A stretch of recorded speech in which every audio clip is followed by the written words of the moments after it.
Wagwan, everybody. As always, I gotta put my beer down. It's Rasta Rob, Ricky Bobby here, Southern Ontario Palms and Tropicals.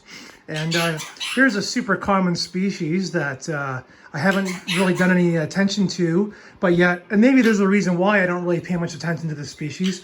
This is Phoenix roebellini, or roebellinii, the pygmy date palm. It's one of many species of Phoenix species. They do get spikes, like all Phoenix species.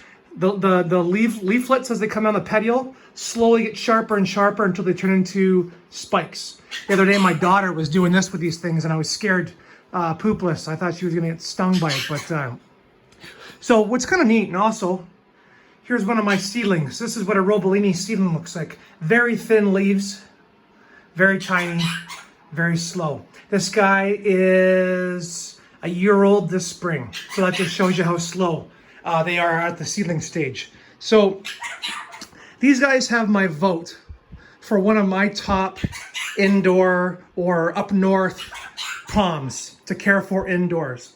They are so hardy. You can't kill these things. You can't hurt these things. They are a palm that can take wet soils.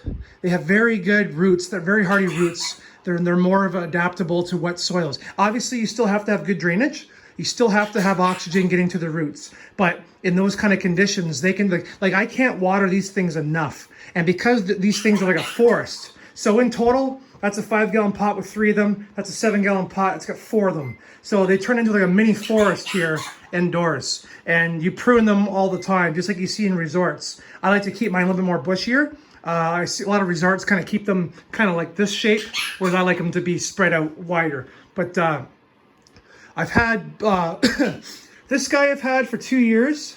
Got him as a 5-gallon.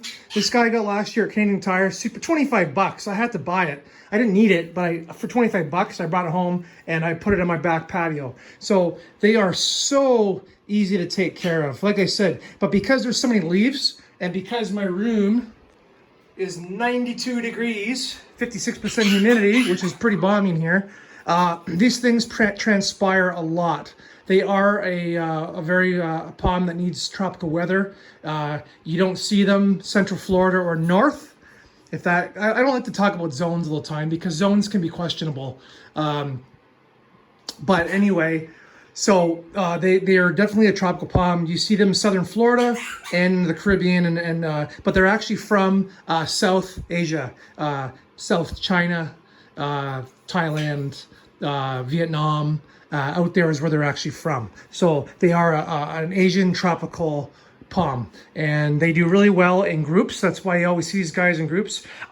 This seedling, I'm actually kind of glad I only have one as a seedling, because to tell you the truth, I'm not a humongous fan of them being in big groups. I kind of like it when you just see one as well. Same as these Christmas palms. I hate when you get them in groups. I kind of want them to be singular. So I have some singular ones growing as well. So anyway, back to these date palms. Yeah, they are a date palm. The seeds are very small. I haven't had the best of luck with germination. All I have is this one guy from last year's batch of maybe 10 seeds, but I questioned the freshness of them at the time. So, because in all honesty, usually Phoenix species are pretty easy to germinate. I know that the Phoenix dactylifera, the regular common date palm, that's what got me hooked on growing from seeds. So, so just the thing here, all you have to do with these guys is give them some kind of light. So I've got a T5 bulb, and it is a plant spectrum bloom and veg bulb, okay? Nothing special, not really crazy bright. As you can see, this guy here, my oldest one, it is reaching a little bit for it. Here, I'll step back here. It is reaching a little bit for it, but that's okay. It's growing. Look at that. Look at the spears in this thing. Look at that. Sometimes I like to, look at this, see this? I like to help them out a little bit because we don't have much wind in here to open them up. So look at that. Boom, you can open the spear right up, beautiful. Just be careful you don't put your hand down too far because one of the spines will get you. So here's one thing I do. Everybody complains about spines on date palms, right? Well, when I take these guys outside in the summer, and I have a 3-year-old daughter that likes to play around them, I actually take a pair of scissors. Here, I don't have any scissors on me, but I got these pliers. And what I'll just do is, you can just go up to them, and I cut off all the spines. Now, it's a little bit of work. It takes me about 10 minutes, but you only have to do it every like month or so. So I'll actually cut all the spines off. It doesn't hurt the palms at all. They don't care. And then when you want to stick your hands in there and play with them, because well, it's a palm tree, it's super soft, it's like feathers. So you want to put your hands in them and move them around, right? And feel your palm. And you don't want to do that when you got spines in there. So I'm just experienced. I know how far down I can go. And you know that roughly you go down about halfway, no more. Otherwise, you're going to get nicked. So anyway, awesome palm indoors. Never had one die. I water them. I water these guys probably twice a week. And one of the reasons why I bought this roebellini in the first place was because at the store, the roots had busted the pot open. There were so many roots, and that's what you want to look for, right? You want a palm that's got tons and tons of roots. It's overgrowing its pot so that you know that it's gonna drain really well, and it's super healthy. So I cannot even keep this thing contained. But what's kind of funny is I've seen like 15-gallon roebellinis and 7-gallon roebellinis, and the trunks are like double, triple the distant height of mine. So I've got really small roebellinis, but super huge roots. So it's kind of rare to see them in a 7-gallon pot and not be that tall.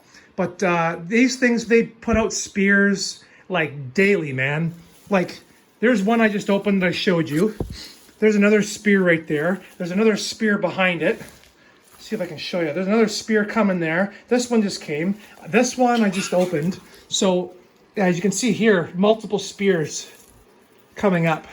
So these things grow like weeds. And that's why you see them in the resorts in the Caribbean, trim them so much. So I highly recommend them. I mean, I'm at 43 degrees north, so can't have them outside in the winter, obviously.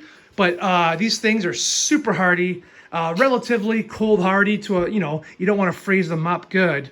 They're not like a Trachycarpus. But in a house that's not hot, like let's just say your house is 70 degrees Fahrenheit all winter long, and you have a little bit of lighter window, these things will grow and do just fine. Highly recommended.